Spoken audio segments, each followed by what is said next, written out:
To everyone, thank you for coming to our public hearing for the CBDGR. We're going to have opening remarks from our city manager. Just a quick introduction, and then I'm going to turn it over to Ben Jenke, who will give you a little bit more. As you know, we have been applying for some of the HMGP grants. They pay 75%, but that leaves the city with the 25% match of that. There's another grant that's out that will help us to fund that at 100%. And Ben will go over with you some other details, but any grant is always reimbursement, always. We pay the money up front, and then they reimburse us. And so today, Ben wanted to just kind of go over some of the projects with you. This is a workshop to inform the public, to inform you. This is part of the grant agreement in terms of sending this information in. So I'm going to turn it over to Ben. Good afternoon, and actually we prepared a PowerPoint presentation for this workshop to better. I can hear some echoing here. Okay. There you go. To provide a better overview over the application that the 15 applications that we prepared so far for the CDBG grant process. So today's objective of this workshop is really to provide an overview over the grant process that we've been working on, and also to collect and document some public input on these applications that we prepared. We will attach all these comments to the application packets that we will be submitting in the next couple of days to DEO. So just in case you're not familiar with CDBG, this is a program of the Department of Economic Opportunity. It's called Community Development Block Grant. And today we're actually talking about CDBG DR. So that is kind of like a subcategory of CDBG that's disaster recovery related. In our case, directly tied to the impacts of Hurricane Michael. In the last couple of years, the city submitted over 15 applications to FEMA as part of the HMGP process. And you may remember or recall the approval of these applications. This is the Hazardous Mitigation Program, and under FEMA, FEMA would be paying up to 75% of your project cost. However, the remaining 25% would be the city's responsibility. And that's really that's what I'm focusing here on right now, is how can we get the 25% funded on these projects that we have identified to strengthen our infrastructure here in Lynn Haven since Hurricane Michael. CDBG do have a budget available for this grant of $109 million. And if you recall, Governor DeSantis secured these funds a couple of months ago to make sure that the cities that got funds awarded through FEMA will actually be able to afford this 25% match. Because a lot of times the cities wouldn't even have the 25% match available. Obviously, this is a competitive application process, so the projects that we have identified will be ranked or scored and ranked, and they compete directly with other projects from communities in our area that were impacted by Hurricane Michael. It is on a reimbursement basis, which means that we actually have to spend the money first on these projects, and then once the invoices come in, we will get reimbursed by DEO on these projects. Our plan right now is to use the city stormwater funds as a temporary finance mechanism. So that those would be some funds that that the city is collecting through the new fee structure that will be implemented hopefully this Friday with the new fiscal year. So can I ask a question? Absolutely. No. So you're saying that you want to finance your 25% using the new assessment money? Yes, that is proposed. Mhm. I thought that we could use that grant. I don't think he's gotten to that yet, but those are stormwater projects, actually. He did mention that, yes. Yes. Yes, this is stormwater And projects. so we'll get to the project list in a second, and then you will see that most of the vast majority of the projects are stormwater related. Yes, ma'am.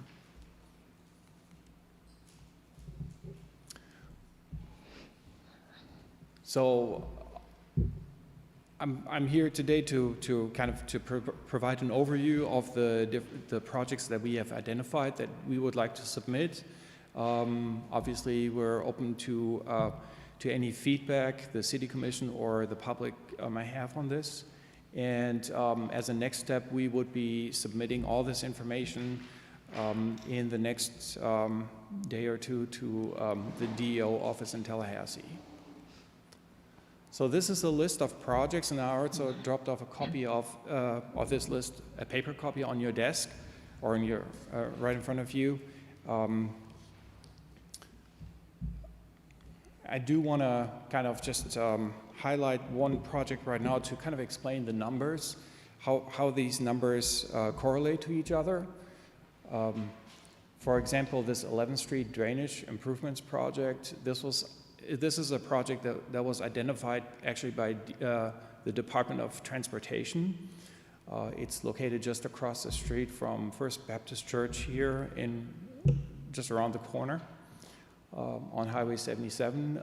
Overall project cost is $1.3 million, and FEMA would be funding 75% of it, which is around $976,000. So our local share would be the $325,000, which is the amount of money that we're trying to cover through CDBG. So 75% is covered by FEMA, and 25% would be the city's responsibility, but we're trying to get funding from we're trying to get this funded through CDBG. So if you go through this list, the first project, Colorado Avenue elevation, this is actually a house on Colorado Avenue that flooded several times in the last few years during or after a major rain event. All these projects have been identified by city staff and also verified by the Department of Economic Opportunity staff to make sure that they all meet the minimum requirements for this application. 11th Street drainage improvements, we just talked about that. 15th Street drainage improvements across the street from Popeyes, kind of heading west toward the apartment complex. Wyoming Avenue drainage improvements, those are all roadside ditch improvements, updating the existing stormwater pipe system in that area. Update generators for lift stations. Those are lift stations 2 through 5. Those are actually considered major lift stations, so it's important that we have these electric generators in the event of a power outage. Pine Forest Estates, subdivision drainage improvements. I'm sure we're all familiar with this project, $1.7 million. Acme Lane, Indiana Avenue, and Bradley Circle. Those are all cul-de-sacs where we're proposing some improvements to the existing drainage system to carry more water out of that subdivision during a storm event. Dundee Lane, another drainage improvement. East 7th Street is actually would be a new outfall structure just 2 blocks north from here. and that would increase the capacity of carrying water faster to the bayou. Last but not least, the retrofitting of fire station number 1 to improve the resistance of the building, to bring it up, basically bringing the building up to, I think, 170 mile an hour wind loads. So, is that correct, John? So this is the list of projects that we have identified, including the cost estimates for each project. And at this point, I'd be happy to answer any questions you may have. All right. Any questions from the commission? I do. Talk to us about Colorado Avenue elevation. What is that, and where is it going to be done? So it is a house on Colorado Avenue, and I did not list the house number on this list on purpose for. Is it in the 900 block? Yes, ma'am. Is it people you've been talking to, Vicki? Okay, and you want the city to pay to raise their house up? Well, we're requesting some funding to pay for elevating the house To raise the house up?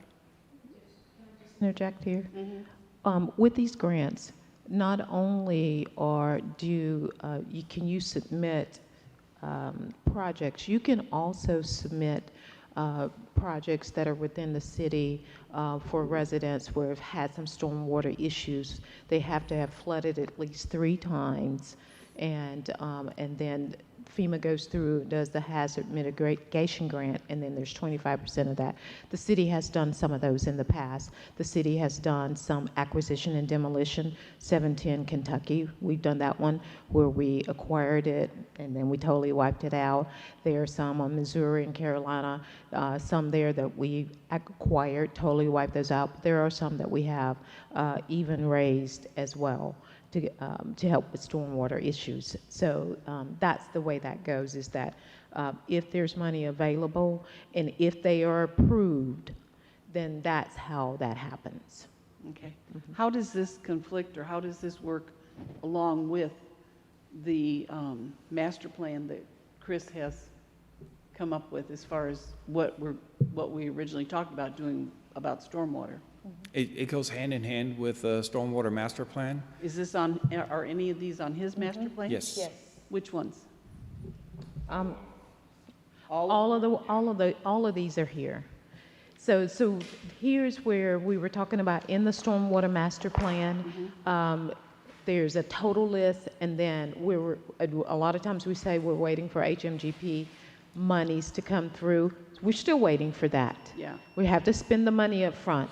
And so let me make it perfectly clear. Any stormwater projects, those stormwater projects will be funded through stormwater. Any projects, that, say for instance, that are in fire stations, that comes out of the fire station budget. It does not come out of stormwater budget, okay? If it's lift station, it's going to come out of Greg's budget. It's not going to come out of stormwater. So everywhere grants are, wherever that grant lands, that's the budget that it comes out of. We just don't put, like paving comes out of streets. Okay. Yeah. So we're really not, I thought he originally said we were going to use stormwater funds that we've collected or we will be collecting. Only for those stormwater projects. We will not use stormwater money for all of these projects here. Correct. Okay. If you remember, Commissioners, Mayor, a couple years ago we applied and we had a resolution for HMGP. We had 19 projects, totaled almost $9 million. We sat back then, we approved that, we submitted it. Things are starting to fall into line. Like I said, when we first did this, it's not something they do overnight. This has been a 2.5-year project. These are starting to come to fruition. These are the first ones that have been approved. Typically, like the city manager said, the city is responsible for 25%. So without the governor, a few months ago, back in, I think it was May or June, he announced that it was going to be 100% funded. That's what we're having to do, is apply for this CDBG to cover that 100%. If we don't want to apply for CDBG, then we got to pay the 25% or not take the loan. Right.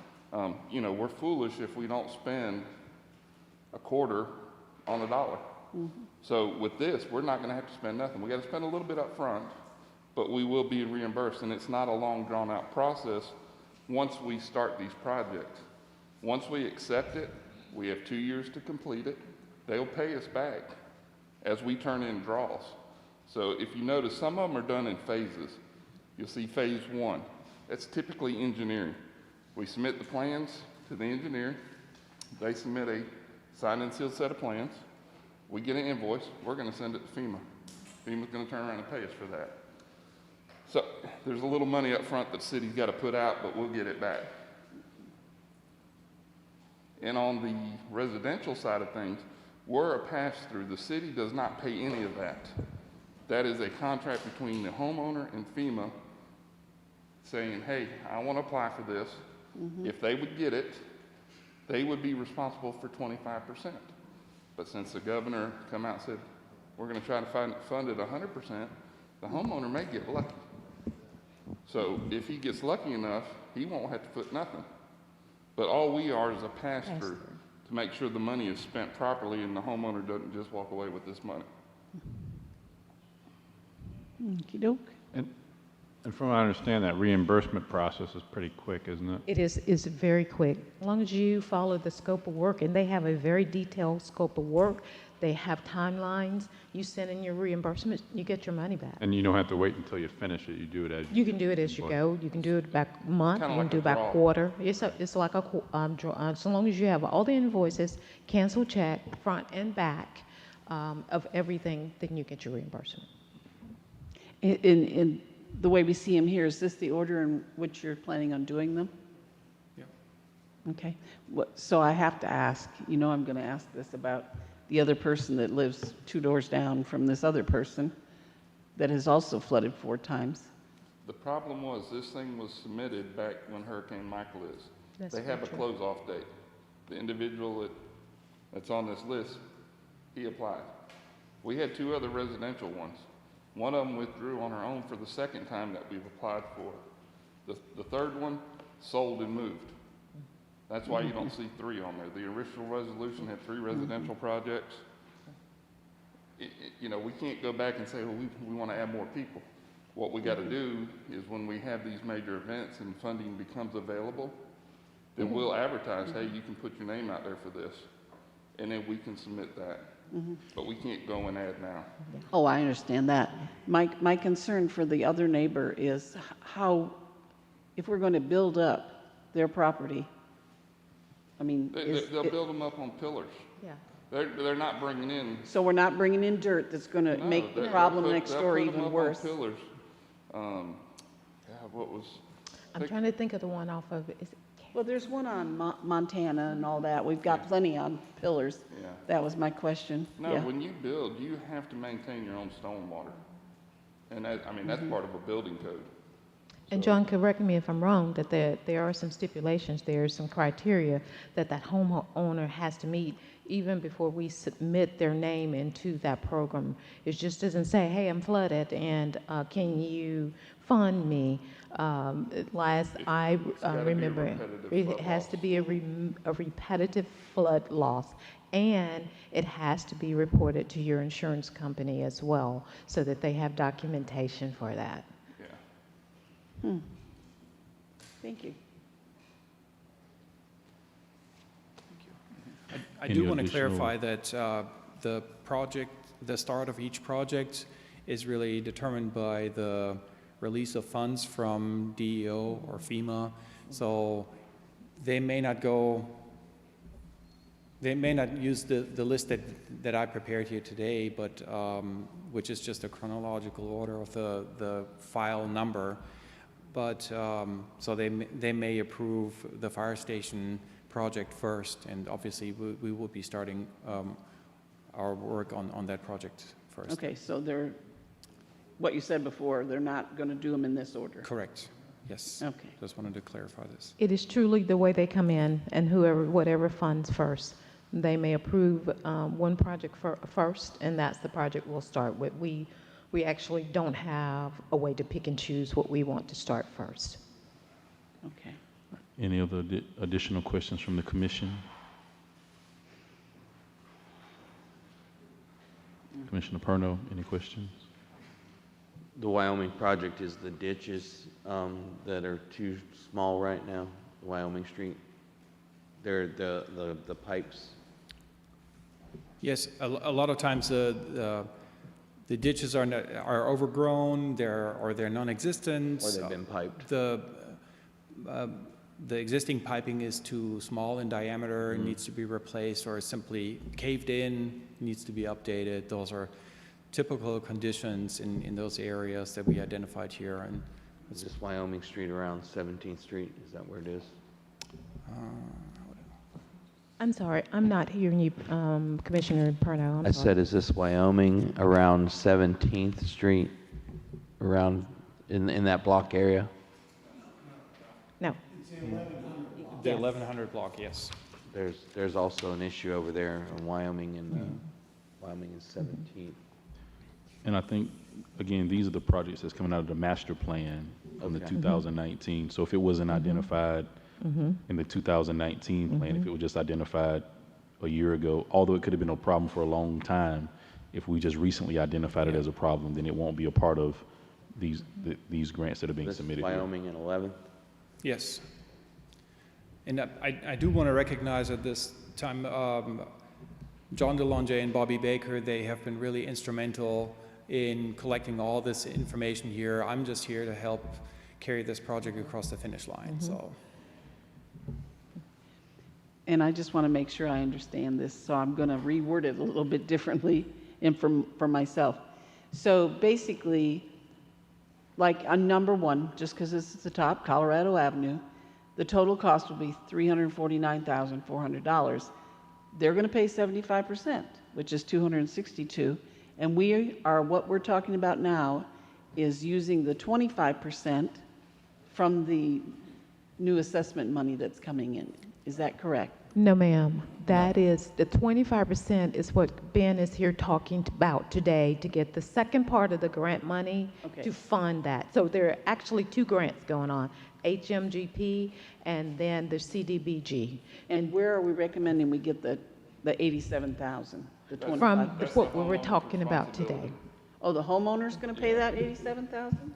I don't, You're talking about the Colorado project, Yes. correct? He's talking about, but if that is approved, what she's asking is, if it's approved, Yeah, will what that budget does it come 25, out yeah, would that 25% come out of? That's what she's asking. It comes out, you seen the total project was what, 349? yes, Okay. 349, yeah. So the local share, that's technically the homeowner Right. on this because it's private property. Right. Okay, He would be responsible, he or she would be responsible to come up with either the cash or a loan okay, to pay his portion or her portion of Okay. $87,350. The city is not spending any money on a private property project. okay. And like the lift stations, that come out of Greg's budget? That'll come out of utilities. Exactly, exactly. They have to go where their homes are. So even when we do the budget at the beginning of the year, you notice one thing that we said, we were not putting any of these HMGP projects in there until we had signed agreements of how much it was, and then we would come back before the commission and ask that those projects be put in to wherever they need to be, whether it would be sewer, water, general fund. That's where their home will be. Okay, and like the Dundee Lane on that, obviously that's not coming from residents. That's a stormwater project. And so that will come from Stormwater. the money that we're going to start Yes. getting That's this next exactly month. right. Now, some of that also can come from the state. We're applying with the governor's new pot of money that he put out there. So some of this stuff, we may not have to pay any of it, if I Right. remember correctly. Some of the We'll have a little 25%. bit up front, but we'll get reimbursed. Right, well, yeah, we get reimbursed for all of it. And like me and the city manager, we have discussed this at great length. You know, we're not gonna just start 12 projects at one time. That's exactly right. We're gonna start one and we may kick that one off and get it rolling. And as we close that one out, we'll move on to another. We don't have enough manpower in the city to manage this many projects going on at one time. Right. It is a management, and you have to, it is a planning also. And like for the fire department, how does this kind of incorporate with the plans that you're already planning on doing that we have already? Okay, so Not fast at all. what we applied for on this one was what we call wind mitigation. It's to harden the structure. Right now, what we're doing is repairing the structure to what it was pre-Michael, which was a metal building. Okay. So with this grant, we're gonna be able to go in and beef this thing up to 175 to 200 mile an hour winds to have a safe haven for your first responders to you know, kind of a sanctuary for them. This is in addition to what we've already talked about? Yes, ma'am. Okay. Okay. I guess just for clarity and simplicity, following on Commissioner Tender's question, we as a city are not being responsible for using any of our budgeted funds on Colorado Avenue. That is correct. Okay, The homeowner's going to pay the $87,000. got it. No public funds will be for private benefit. Just want our YouTube viewers to have that Yeah. clarity. And they can call me, I'll tell them. I've been embedded deep with this HMGP project for 2.5 years, so Yeah. if there's any questions, I'll be more than happy to answer. And I think this is a good point for us as commissioners, especially as we are communicating about stormwater projects and updates to things in the city, especially when it's based on grants, that it's not an overnight process. Because a lot of our citizens are believing that once we receive these funds from the assessment, that things are going to change literally overnight or within the next 2 to 3 months. But especially when we're having to match different grants, that it's not an overnight process, that it can be extended for a 2 to 3 year period. So I think it's just important for us to understand how these processes work so that we can communicate that to our community. But with the Colorado Avenue project, I have seen that, not necessarily that project, but sort of that process on FEMA. As I was out looking for grants for flooding in the community, you know, we received so many phone calls for flooding, and I'm like, I've gone to the city manager and asked, you know, what can we do? You know, where can we get money from flooding? And it all led back to those FEMA funds, which really the individual homeowner applying for FEMA funds. But if they're not aware, they probably were not aware of that, or they didn't have all the check marks as a city manager identified. And that's true. It's a lengthy process. It's, you know, a lot of people say, well, I flooded. Well, your yard don't count as being flooded. It's got to be in your house. Structural. And for FEMA, they don't consider it major damage unless the water's above the outlets. That's very true. So, you know, a half inch of water in my house is major, but FEMA don't look at it that way. And we have to meet a threshold as a county level to be qualified to apply for these funds. Sally, we didn't, I think we got a little bit on Sally, but Fred, we didn't meet that threshold countywide. You know, even though Lynn Haven took a big hit, we didn't meet that threshold, so there was no funds dedicated for that event. Like, and I am very focused on this Colorado project because I'm meeting, so is Bobby, with this lady next week. This quote, have we already obviously we got a bid from somewhere. We did not get a bid. How do we know? What we did, we had the homeowner contact a house mover. He provided that information. We supplied it to FEMA. They run what they call a BCA, a benefit cost analysis. If it's beneficial, they will approve it. If it's not beneficial, they won't approve it. It's strictly on that. And then there's a bid process or a, you know, request for quotes. They have to go out and do that. It's just not a number we pull off our head. If you look at the fire station, initially we put in $750,000. I think it's now just a little bit south of $600,000. That was because when we did the BCA, that $750 was too much. Well, I'm not an engineer. I can't tell you what it costs. They said, hey, I got to have a number today. Put $750 in there. That's a little high. We need to adjust it down. And please remember one other thing. There is criteria for these flooding events and houses. There's a criteria that you have to meet even to be qualified for these grants. And so if someone has never turned in any type of flooding, structural flooding within their house, and they say I flooded 5 times, but there's no record of it, then that's not something that, they can apply for anything. It has to go through their insurance, and they have to have proof that it's gone through their insurance.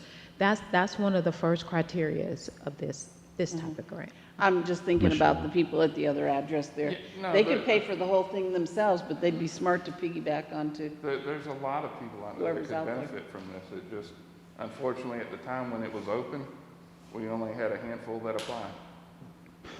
Commissioner Perno, right? you had your mic on. I'm good. I'm good.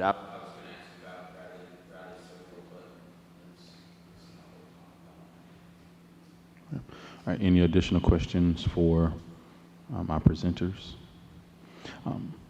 Any questions from the audience, from the public? Comments, questions from the public? All right, if not, thank you, Mr. Janke and Chief Delonge. Thank you. City Manager, final remarks?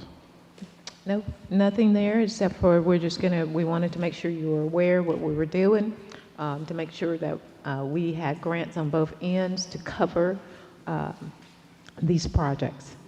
So thank you. And there's no formal vote on this, but just wanted to ask everybody on board moving forward. Everybody on board moving forward? All right, cool. Awesome. It depends on how you get it. Meeting adjourned.